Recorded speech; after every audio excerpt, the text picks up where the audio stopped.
आप सभी का मैं इस वीडियो में स्वागत करती हूँ और हम कर रहे हैं फुल लेंथ टेस्ट का ऑनलाइन इवैल्यूएशन। ये जो टेस्ट मैं ले रही हूँ ये मैं हिंदी का जो पेपर है पेपर कोड 3802 वो यहाँ पर आपके साथ में डिस्कस करूंगी। ओके, और आज मैं आपके साथ काफी सारे पेपर शेयर करूंगी ताकि आपको आइडिया हो कि बाकी स्टूडेंट्स कैसा लिख रहे हैं। कुछ एक ऐसे स्टूडेंट्स जिन्होंने अच्छा लिखा है, गुड की कैटेगरी में आएंगे या वेरी गुड की कैटेगरी में आएंगे, उनके पेपर्स आप देखिए।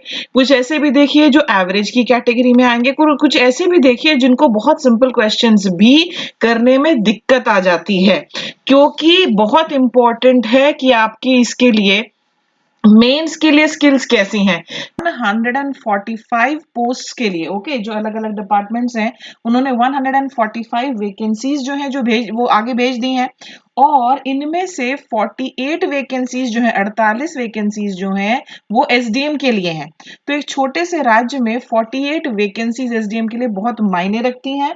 मैं आप सबसे कहना चाहूंगी, जितने भी लोग आप में से एचसीएस की तैयारी कर रहे हैं या काफी उत्सुकता से इस एग्जाम की वो वेट कर रहे थे, उनके लिए ये एक लाइफ टाइम अपॉर्चुनिटी है। यस, बिल्कुल एक लाइफ टाइम अपॉर्चुनिटी है जो आपके दरवाजे पर दस्तक दे रही है। अब आपको आगे बढ़कर दरवाजा खोलना है, इतना काम तो आपको करना पड़ेगा।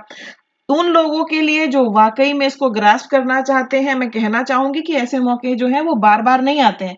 जितने भी एचसीएस एस्पिरेंट्स हैं ओके, जो हरियाणा में ही सेटल होना चाहते हैं, हरियाणा की सबसे बड़ी पोस्ट पाना चाहते हैं, उन सब के लिए ये बहुत ही जबरदस्त सुनहरा मौका है। ओके, साथ ही साथ मैं ये भी बताना चाहूंगी कि अगर आप जो है किसी भी प्रकार का एचसीएस से रिलेटेड गाइडेंस चाहते हैं तो आप हमारी वेबसाइट विजिट कीजिए, और हमारी जो वेबसाइट है वो है baljit.dhaka.com, BALJIT Baljeet Dhaka DHAKA Baljeet ढाका.com। ये फ्रंटियर आईएएस की ही वेबसाइट है, इसे आप विजिट करें। यहाँ पर आप देखोगे एचसीएस गाइडेंस एंड प्लानिंग, ठीक है, यहाँ पर नजर आ रहा है ना एचसीएस गाइडेंस एंड प्लानिंग, स्पष्ट रूप से नजर आ रहा है। यहाँ पर आप जाइए, जो भी आप देखना चाहते हैं एज से रिलेटेड, एलिजिबिलिटी से रिलेटेड, प्रीलिम्स का सिलेबस क्या होगा, मेंस का सिलेबस क्या होगा, ऑप्शनल पेपर्स, वो सारी चीजें जो है ना आपको यहाँ पर दी गई हैं। ओके, यहाँ पर आप देखिए एजुकेशनल क्वालिफिकेशन क्या है, वो सारी चीजें, रिजर्वेशन से रिलेटेड सब कुछ यहाँ पर आपको जो है गाइडेंस सारी की सारी मिल जाएगी। वेबसाइट पर आप जाइए, आपको मिल जाएगा। और यहाँ पर आप जो देख रहे हैं ये प्रोडक्ट, ओके, इस प्रोडक्ट में अगर आप क्लिक करते हैं प्रोडक्ट के ऊपर, तो फिर हम कौन कौन से कोर्सेज आपके लिए एचसीएस के लिए ऑफर करते हैं उनकी डिटेल्स आपको मिल जाएंगी। अब हमारा एक ऑनलाइन बैच भी है जो स्टार्ट होने वाला है एचसीएस। अगर आप प्रीलिम्स की, मेंस की, इंटरव्यू की कोचिंग चाहते हैं तो आप जरूर इसको ज्वाइन कीजिए, subject wise, topic wise. Okay, इसमें video, PDF, unit test, full length सब कुछ जो है आपको मिलेगा। इसमें टोटल जो है हम 71 टेस्ट जो हैं, ओके, उन्हीं टेस्ट का एक हिस्सा है जो भी आगे मैं आपके साथ करूंगी। टोटल 71 टेस्ट, जिनमें से 50 जो हैं वो प्रीलिम्स के लिए, और साथ ही साथ 21 जो हैं वो मेंस के लिए। मेंस बहुत ही क्रूशियल रोल प्ले करता है, डिस्क्रिप्टिव राइटिंग, उसमें सारे आपके जो पेपर्स हैं वो चेक करके आपको भेज दिए जाएंगे। साथ ही साथ एक पूरी सीरीज जिसमें कि 20,000 एमसीक्यू जो है, बहुत ही हाई लेवल के एमसीक्यूज जो हैं, जो बहुत ही कम समय में आपको, ठीक है, बहुत ही कम पैसों में और बहुत ही कम समय में जबरदस्त आउटपुट आपको देगा, वो सब कुछ जो है इसमें शामिल है। अगर आप किसी भी प्रकार की जानकारी चाहते हो, खरीदने से पहले कोई आपकी क्वेरी है, तो ये देखिए यहाँ पर आपको नंबर दिए गए हैं 9817390373, इस पर आप कॉल करें, जानकारी ले लीजिए। वैसे तो वेबसाइट विजिट करो baljitdhaka.com, वहां पर आपको सारी डिटेल्स मिल जाएंगी। ओके, अब ये सब बताने के बाद बहुत ही गोल्डन, और उसके बाद जो है पेपर्स लिखकर भेजो, जो भी टेस्ट होते हैं उनमें पार्टिसिपेट करो, आपको इंप्रूवमेंट अपने आप ही जल्द महसूस होने लगेगी। सिस्टमैटिक ढंग से, एक चैनलाइज्ड ढंग से, बिना इधर उधर भटके, दुनिया भर के मटेरियल में। पहला पेपर मैं जो आपके लिए ले रही हूँ वो देखो, इस स्टूडेंट को ओवरऑल जो है 100 में से 56 नंबर मिले हैं। कमेंट मिला है overcome careless mistakes, work on spellings. Okay, आओ दिखाती हूँ क्वेश्चन क्या पूछा गया था। ये देखो, आपके लिए मैं प्रश्न 1 ले रही हूँ। प्रश्न 1 में आपको दिया गया है सरल हिंदी में व्याख्या कीजिए, ठीक है, सरल हिंदी में व्याख्या कीजिए, 10 नंबर का ये क्वेश्चन है। प्रश्न 1 का पार्ट क है और इसी का एक पार्ट ख भी है। प्रश्न 1 जैसे मैंने बताया ऑप्शन क है इसमें, और एक साथ ही साथ इसमें एक ख भी है। ओके, 2 है, उनमें से आपको एक करना है, चॉइस है। तो सरल हिंदी में व्याख्या कीजिए, पहले मैं ये पार्ट क पढ़ देती हूँ आपके लिए। ओके, अब व्याख्या कीजिए का मतलब क्या होता है? इसका मतलब सिंपल ये होता है कि आपको सरल हिंदी में लिखना है। जब आप इसको पढ़ेंगे इस पार्ट को तो आपको लगेगा कि डिफिकल्ट हिंदी में है, मुश्किल वाली हिंदी में है। ओके, आपको इसको साधारण भाषा में लिखना है। देखो, आजादी की आधी सदी गुजर जाने के बाद भी आज परिवार में भोजन को लेकर बालक की तुलना में बालिका की उपेक्षा है। शिक्षा की दृष्टि से लड़की को निरक्षर रखने या लड़कों की तुलना में साधारण सी शिक्षा देने की औपचारिकता है। राजनीति, व्यापार तथा अन्य सार्वजनिक गतिविधियों में पुरुषों की तुलना में उसे पीछे रखने का और पुरुष की तुलना में बराबरी का हक मांगने पर शारीरिक और मानसिक यातना देने का क्रम अभी भी जारी है। वस्तुतः इस पुरुष प्रधान भारतीय समाज में नारी एक दोयम दर्जे की नागरिक बनी हुई है। वह घर और बाहर संस्कृति की पोषिका, अर्थव्यवस्था की धुरी और नीति आधारित राजनीति की संरक्षिका बनने की सामर्थ्य रखने के बावजूद समाज में उचित स्थान नहीं प्राप्त कर सकी है। इसलिए इस पुरुष प्रधान, कठोर, दंभी माहौल में नारी सहमी, दुबकी, शोषिता और लुटी हुई सी अपनी जिंदगी जी रही है। ये आपको दिया गया है एक। ओके, अब उसके बाद जो अगला आपको दिया गया है वो भी मैं आपको दिखा देती हूँ, क्योंकि मैंने जैसे बताया कि प्रश्न एक के दो पार्ट्स हैं। एक पार्ट एक जो क पार्ट है, ओके, और उसके बाद ख, तो आपको इन दोनों में से चुनना है। और देखो, अथवा स्पष्ट रूप से लिखा हुआ, अथवा का मतलब क्या होता है, और आप में से कुछ ऐसे थे जिन्होंने दोनों ही अटेम्प्ट कर दिए, कम से कम प्रश्न को तो ढंग से पढ़िए। ये यहाँ पर क्या दिया गया है, पर्यावरण के साथ अंधाधुंध छेड़खानी विकास के नाम पर हुई है। गरीबी उन्मूलन के नाम पर धरती के संसाधनों को बेतहाशा दोहा गया है। दोहने का मतलब है एक्सप्लॉइट करना उसको। फलस्वरूप एक और धरती के अपने परिवेश में असंतुलन आया, दूसरी ओर उसे कच्चे माल से कारखानों में जिस तकनीक से उत्पादन किया गया उससे धातु, जल, गैस व अन्य रासायनिक द्रवों से प्रदूषण बढ़ा। इन दो तरह की प्रक्रियाओं से वस्तुओं का उत्पादन तो बढ़ा, किंतु प्रदूषण ने स्थायी तौर पर मनुष्य को रुग्ण कर लिया। रुग्ण का मतलब जानते हैं आप, एक तरह से बीमार। इस रुग्णता के रहते स्थायी विकास की संभावना कहाँ? वस्तुतः विकास तो वह है जिसमें समाज के सभी लोग स्थायी तौर पर स्वस्थ और सुखी रहें। वह उत्पादन विकासकारी नहीं जो बहुत मात्रा में तो होता है किंतु हमारे पर्यावरण संतुलन को नष्ट कर देता है। इस उत्पादन से जो आर्थिक विषमता फैलती है। ओके, तो ये आपको दिया गया था। इन दोनों में से आपको कोई एक करना था, सिंपल लैंग्वेज में आपको लिखना था, यही करना था। आओ पेपर्स देख लेते हैं स्टूडेंट्स ने जो है किस तरह से अटेम्प्ट किया है। 10 क्वेश्चन नंबर का ये पेपर क्वेश्चन था। देखो, अब यहाँ पर देखते हैं हम एक स्टूडेंट का पेपर। ओके, ये कह रही हैं, भारत को आजाद हुए 50 साल से ऊपर का समय हो गया है और आज भी लड़का लड़की में फर्क किया जाता है। जो पहले वाला दिया गया था वो इन्होंने अटेम्प्ट किया है। भोजन बालक को बालिका से ज्यादा दिया जाता है, लड़की को या तो पढ़ाया ही नहीं जाता और अगर पढ़ाया जाता है तो लड़कों की तुलना में साधारण सी शिक्षा दी जाती है। पुरुषों की तुलना में औरत को राजनीति, व्यापार तथा अन्य सार्वजनिक कामों में पीछे रखा जाता है। अगर औरत बराबरी का हक मांगती है तो उसे शारीरिक और मानसिक कष्ट दिया जाता है। इस पुरुष प्रधान समाज में नारी अपनी उचित जगह नहीं बना पा रही है। वह घर और बाहर सभी कार्यों में सामर्थ्य होने के बावजूद समाज में उचित स्थान नहीं बना पाई। इसलिए नारी इस कठोर समाज में डरी सहमी सी अपनी जिंदगी जी रही है। इन्होंने अच्छा लिखा है तो इनको एग्जामिनर ने 10 में से 8 नंबर दिए। देखो, बिल्कुल साधारण सी भाषा में जो वहां पर दिया गया है उसको इन्होंने यहाँ पर लिख दिया है। एक और पेपर देखो, यह है जोगिंदर सिंह का पेपर। जोगिंदर सिंह क्या कह रहे हैं, हमारी आजादी के 50 साल बाद भी लड़कों की तुलना में लड़कियों को समाज में भेदभाव का सामना करना पड़ता है।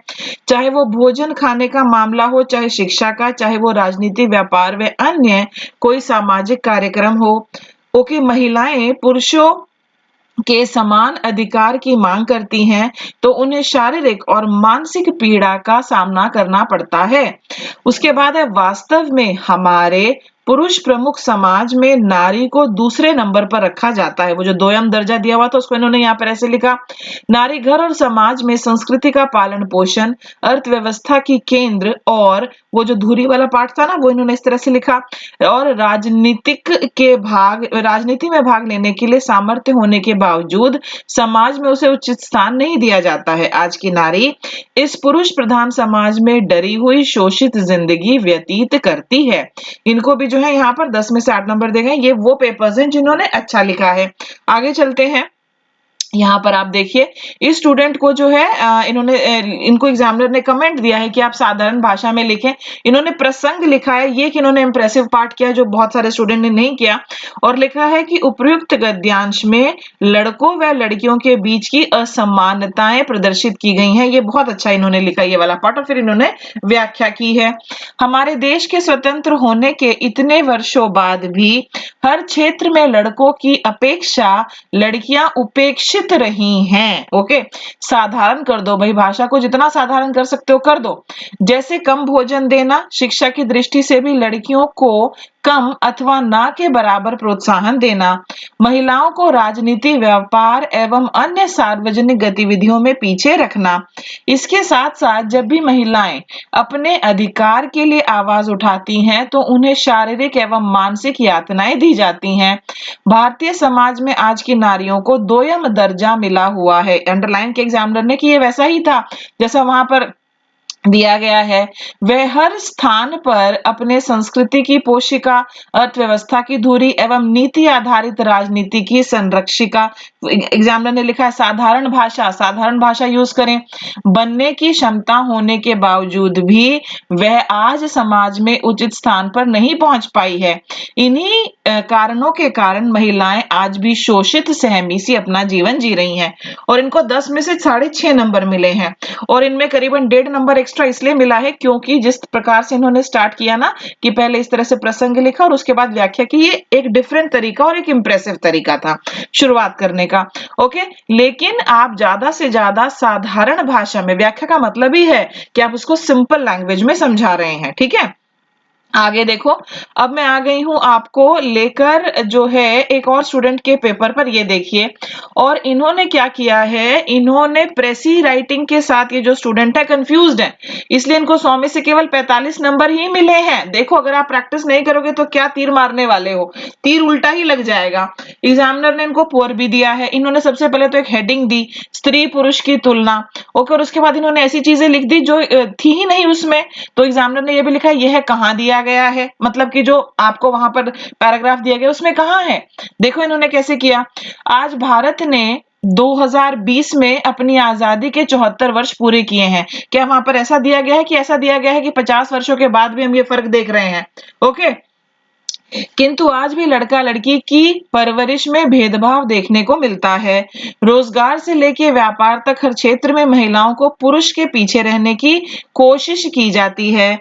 आज की नारी घर गृहस्थी, स्पेलिंग गलत है, व्यापार, रोजगार, नैतिक शास्त्र से लेकर राजनीतिक शास्त्र का ज्ञान रखती है, परंतु इसके बाद भी उन्हें ऊंचे पदों तक नहीं पहुंचने दिया जाता। इसी कारण के चलते होना चाहिए, इसी कारण के चलते मत लिखा करो, ऐसी भाषा हम बोलते टाइम तो यूज कर लेते हैं। इसी कारण आज की महिलाएं बेबस, असहाय और घबराकर अपनी जिंदगियां व्यतीत करती हैं। स्पेलिंग मिस्टेक्स भी हैं, और एग्जामिनर ने यहाँ लिखा है मेनी पार्ट्स मिसिंग। एग्जामिनर ने इनको 10 में से 5 नंबर दिए हैं। मुझे लग रहा है एग्जामिनर ने थोड़ी इनको लीनियंसी दिखा दी है, ज्यादा नंबर दे दिए हैं। मैं इवेल्युएट करती तो 10 में से केवल 3 नंबर देती। काफी सारे पार्ट्स जो हैं ओके वो यहाँ पर मिसिंग है। जब आप व्याख्या करेंगे जो आपको दिया गया है उसमें से आपको कुछ भी एलिमिनेट नहीं करना है। प्रेसी राइटिंग में यस आप इंपॉर्टेंट पार्ट्स और अनइंपॉर्टेंट पार्ट्स को अलग करते हैं, फिर अकॉर्डिंगली प्रेसी लिखते हैं, लेकिन यहाँ पर इन्होंने जो है काफी ज्यादा गड़बड़ कर दी है। तो आपको इस चीज का जो है ध्यान रखना है। ठीक है, ध्यान पूर्वक आप इसको करेंगे। ये कुछ पेपर्स थे जो आपके साथ शेयर करने थे मुझे। ओके, अब आ जाइए उसी क्वेश्चन के प्रश्न 1 के पार्ट ख पर। पार्ट ख में भी आपको क्या दिया गया है, देखो सरल हिंदी में व्याख्या करो, यही आपको दिया गया है, सरल हिंदी में व्याख्या कीजिए। ओके, 10 नंबर का है ये क्वेश्चन। क्या दिया गया है, कनक कनक ते 100 गुनी मादकता अधिकाए, इही खाए बौराए नर इही पाए बौराए। ओके, एक तो ये है और दूसरा है हमारा, ऐसी बानी बोलिए मन का आपा खोए, औरन को शीतल करे आप शीतल होए। ओके, ये दिया गया है। आओ अब हम देखते हैं कि इसको कैसे अटेम्प्ट किया गया है। यहाँ पर अब स्टूडेंट्स के मैं पेपर शेयर करती हूँ, कुछ अच्छे कुछ बुरे उन्होंने कैसा लिखा है वो सारा जो है मैं आपके साथ यहाँ पर शेयर कर देती हूँ। चलिए शुरुआत करते हैं। यहाँ पर देखो, ओके, ये ऐसी बानी बोलिए वाला स्टूडेंट ने अटेम्प्ट किया है। ये कहते हैं उपरोक्त दोहे में बदुर वाणी की खूबियों के बारे में दर्शाया गया है। ओके, व्याख्या प्रसंग लिखा इन्होंने, फिर इन्होंने व्याख्या, ये इनका अच्छा पार्ट है, जैसा कि मैं ऑलरेडी एक बार पहले भी बता चुकी अभी आपको। कवि कहता है कि मनुष्य को ऐसी वाणी बोलनी चाहिए जिससे मन उल्लासित हो। ओके, उसकी मधुर वाणी से न केवल सुनने वाला हर्षित हो अपितु वह स्वयं भी अति प्रसन्न हो। और एग्जामिनर ने इनको 10 में से 6 नंबर दिए हैं। शायद 1 नंबर एग्जामिनर ने इस काट पीट के लिए काट दिया। अगर आप इतनी ज्यादा काट पीट करोगे तो मेरे जैसा एग्जामिनर तो वहां डर्टी वर्क भी लिख देगा। ठीक है, ओके, स्ट्रिक्ट इवैल्यूएटर के साथ काम करोगे ना तो तुम्हारे नंबर वहां पर बढ़े हुए मिलेंगे। अगर साफ काम होता तो 1 नंबर इनको एक्स्ट्रा मिल जाता। ओके, ये था इसका मतलब। आखिर में मैं मतलब भी आपको समझाऊंगी। एक और स्टूडेंट का पेपर देखो, यहाँ पर मनुष्य को हमेशा उचित शब्दों का चयन करके और तोल मोल कर ही बोलना चाहिए, न कि कठोर और अपशब्दों से दूसरों को दुख व अनादर पहुंचाना चाहिए।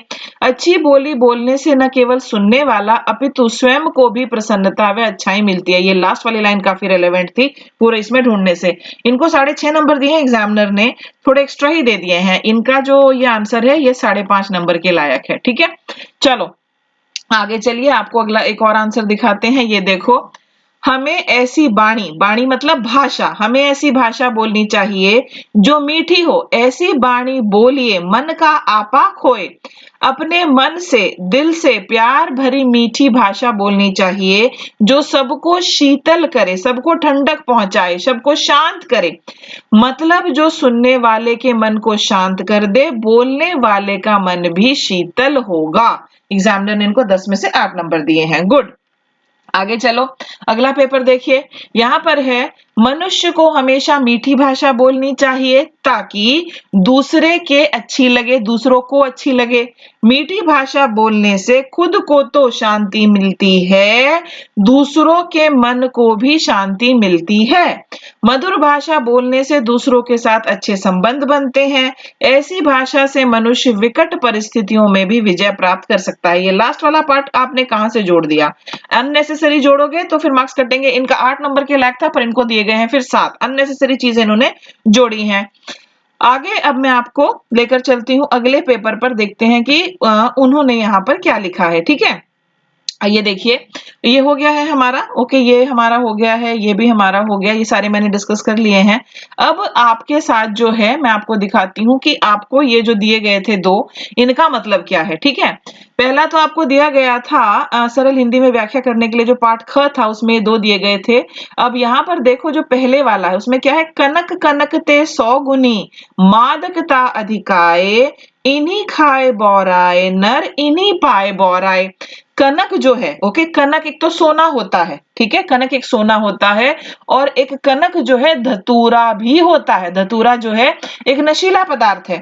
तो कनक कनक ते 100 गुनी मादकता अधिकाई, यहाँ पर क्या कह रहे हैं, यहाँ पर ये कह रहे हैं कि सोना जो है, गोल्ड, ओके, सोना जो है उसमें ज्यादा नशा है धतूरे की तुलना में। ओके, धतूरे की तुलना में, धतूरा भी तो कनक ही है ना। तो कनक कनक ते 100 गुनी, तो सोने में धतूरे से 100 गुना अधिक जो है नशा है। इन्हीं खाए बौराए नर इन्हीं पाए बौराए, जैसे धतूरे को खाने के बाद व्यक्ति जो है एक तरह से वो पागल सा हो जाता है, उसी प्रकार वह व्यक्ति जो सोने को पा लेता है, यानी कि वो धन वगैरह पा लेता है, संपत्ति वगैरह पा लेता है, वह भी पागल सा हो जाता है। सोने में धतूरे से 100 गुनी मादकता अधिक है। धतूरे को तो खाने के बाद व्यक्ति पगला जाता है, सोने को तो पाते ही व्यक्ति पागल अर्थात अभिमानी हो जाता है। ये इसका मतलब है। थोड़ा मुश्किल था, तो मुझे लगा कि मैं मॉडल आंसर के माध्यम से आपको बता दूं कि क्या है इनका मतलब। दूसरा था ऐसी बानी बोलिए। बानी क्या होता है? बानी होती है भाषा। ओके, ऐसी बानी बोलिए मन का आप खोए, औरन को शीतल करे आप हु शीतल होए। अर्थात अपने मन में अहंकार को त्याग कर नम्र और मीठे शब्द बोलने चाहिए, जिससे सुनने वाले के मन को भी अच्छा लगे, है ना। ऐसी भाषा दूसरों को सुख पहुंचाती है, औरन को शीतल करे, ओके, साथ ही स्वयं को भी सुख देने वाली होती है। ठीक है, तो इनका मतलब ये था। ये यहाँ पर मैंने केवल इस पेपर का पहला प्रश्न जो था उस व्याख्या करने वाला वो आपके साथ डिस्कस किया, ताकि आपको आइडिया हो कि स्टूडेंट्स किस प्रकार से लिखकर भेज रहे हैं। कुछ अच्छे पेपर, कुछ ऐसे जिनको प्रेसी में और व्याख्या करने में डिफरेंस नहीं पता था, वो सब मैंने आपके साथ यहाँ पर शेयर कर लिए हैं। Okay, I wish you all the best. अगले वीडियो में फिर आपसे मुलाकात होगी, तब तक आप देखते रहिए। Bye bye.